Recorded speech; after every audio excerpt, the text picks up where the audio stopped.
అంతకు ముందు కూడా జరిగినాయి అనేక రకాలైనటువంటి మారణ హోమాలు. మరి ఈ ముస్లిం సమాజం, ఈ మేధావులు, ఈ ప్యానెల్లో ఉన్నటువంటి ముస్లిం మేధావులు మరి ఏం చర్యలు తీసుకున్నారు? ఎట్లా ఏ విధంగా ఈ డిసౌంట్ చేసుకున్నారు?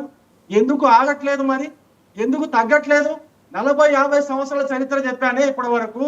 అంతకు ముందు వెళ్ళండి, స్వతంత్రానికి ముందు వెళ్ళండి, స్వతంత్రం తర్వాత కూడా వెళ్ళండి. అక్కడ చనిపోయింది హిందువులే కదండి, చంపింది ఒక మతం నుంచి వచ్చిన ఉగ్రవాదులే కదండి. మరి ఇన్ని దశాబ్దాలు పడుతుందా?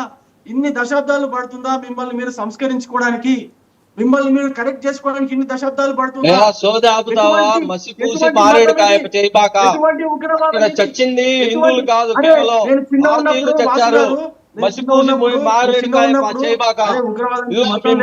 గోడి మీడియా ఏ విధంగా ప్రజలను విభజిస్తుందో బషీర్ గారు ఆయన మాట్లాడండి. మీరు మాట్లాడినప్పుడు ఆయన మాట్లాడలేదు కదా. మీరు ఆగండి. మీరు బోల్డ్ అని చెప్పారు, చెప్పారండి. You have no answer when they have links with Hyderabad, Dabirpura and 2-3 కాలనీలు, సంతోష్ నగర్ కాలనీ, కిషన్ బాగ్. మీకు సౌండ్ లేదు అది చెప్తే. ఎక్కడ మీ ఓవైసీ ఏం మాట్లాడుతున్నాడు ఇప్పుడు మీ ఓవైసీ? మా ఓవైసీకి మాకు సంబంధం లేదు. నిజమైన హిందూ సోదరులకు, తీవ్రవాదులైన ఆర్ఎస్ఎస్ వాళ్ళకి సంబంధం లేదు, బీజేపీకి కూడా సంబంధం లేదు. ఇప్పుడు నిందితులు ఎవరైనా చట్ట ప్రకారం శిక్షించండి, వాళ్ళ మీద చర్య తీసుకోండి. నేను కానీ మా తమ్ముడు ఫారూక్ షిబ్లీ కానీ ఇంకొకళ్ళు కానీ మేము ఎప్పుడైనా అడ్డుపడ్డామా? చర్య తీసుకోకూడదని అన్నామా?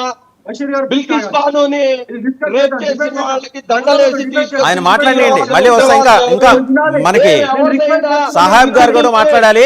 మీరు ఆగండి బషీర్ గారు. రవికుమార్ గారు అవగానే సాహెబ్ గారు మాట్లాడాలి. మీరు ఆగండి బషీర్ గారు. మీరు ఆగండి. ఆయన మాట్లాడండి. ఇంకా సాహెబ్ గారు కూడా మాట్లాడాలి. రవి గారు, నేను చదువుకున్న డిగ్రీ నేను పుట్టింది ముస్లిం ఏరియాలో అండి. నా ఫ్రెండ్స్ అందరూ కూడా ముస్లిం చాలా మంది ఉన్నారు.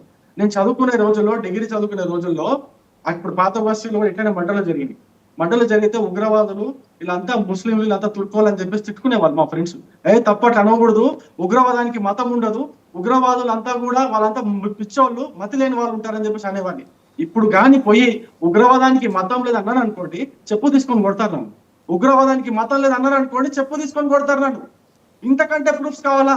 ఈ దేశంలో ఇన్ని దశాబ్దాలుగా జరుగుతున్నటువంటి ఈ మారణ హోమాన్ని, ఒకే పక్క నుంచి జరుగుతున్న ఈ మారణ హోమాన్ని, ఒకే ధర్మాన్ని పాటించే వాళ్ళపైన జరుగుతున్నటువంటి ఈ మారణ హోమాన్ని ఇన్ని రోజుల నుంచి చూసి కూడా ఇప్పటికి కూడా మతం లేదు ఉగ్రవాదానికి అంటే చెప్పు తీసుకొని కొడతారు మమ్మల్ని.